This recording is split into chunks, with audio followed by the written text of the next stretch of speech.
Sudán, un extenso país ubicado en el este de África, está viviendo semanas trágicas que en los últimos días han dejado más de 180 muertos y por lo menos 1.100 heridos, principalmente en Jartum, la capital del país. Las muertes se produjeron como consecuencia de los enfrentamientos entre miembros del ejército y las milicias paramilitares conocidas como Fuerzas de Apoyo Rápido o RSF por sus siglas en inglés.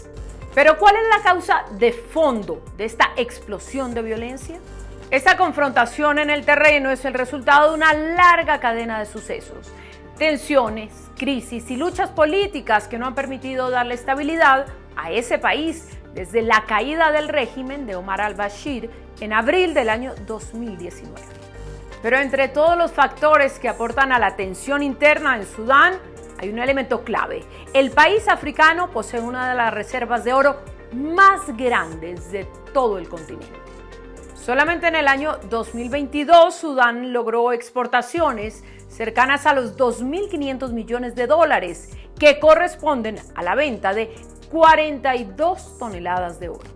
El país cuenta con más de 40.000 puntos de extracción del metal y hay unas 60 empresas de procesamiento que operan en 3 estados de ese país.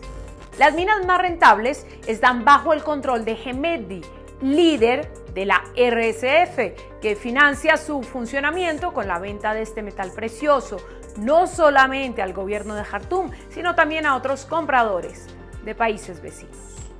Pero vamos un poco más atrás. Luego de la independencia de los territorios de Sudán del dominio británico en 1956, comenzó un difícil proceso de reorganización lleno de altibajos. Y en ese camino el país encontró en la producción de petróleo la principal manera para financiarse. Sin embargo, duró poco porque hacia mediados de la década de 1980 empezó un proceso de independencia en el sur del país que concluyó en el año 2011 tras un feroz conflicto con la creación de la República de Sudán del Sur.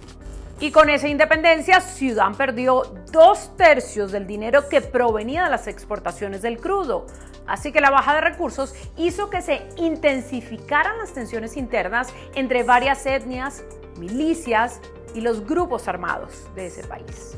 Ya en el año 2012 se reveló que una zona llamada Jebel Amir, en el norte del país, podría contener reservas de oro suficientes para aliviar la difícil situación económica que entonces estaban afrontando.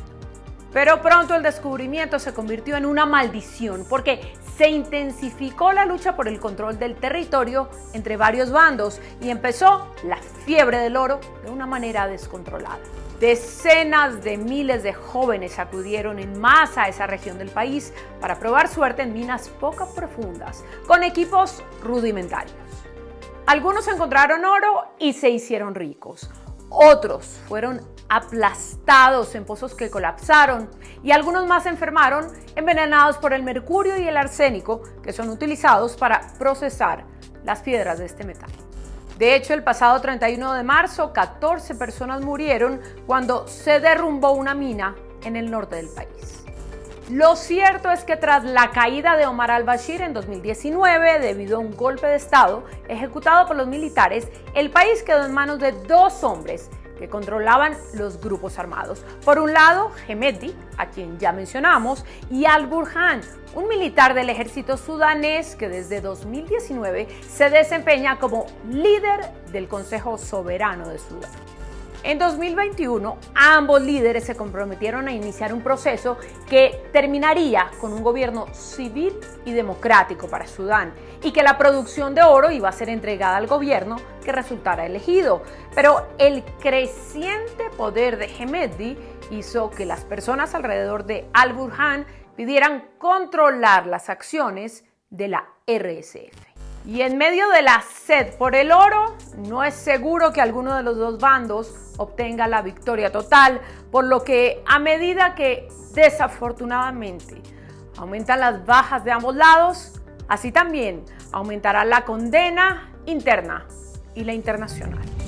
Si este análisis les resultó interesante y quieren seguir conociendo los hechos que marcan a la humanidad, Los invito a suscribirse a mi canal de YouTube para entender lo que pasa en nuestro mundo y vivir en contexto.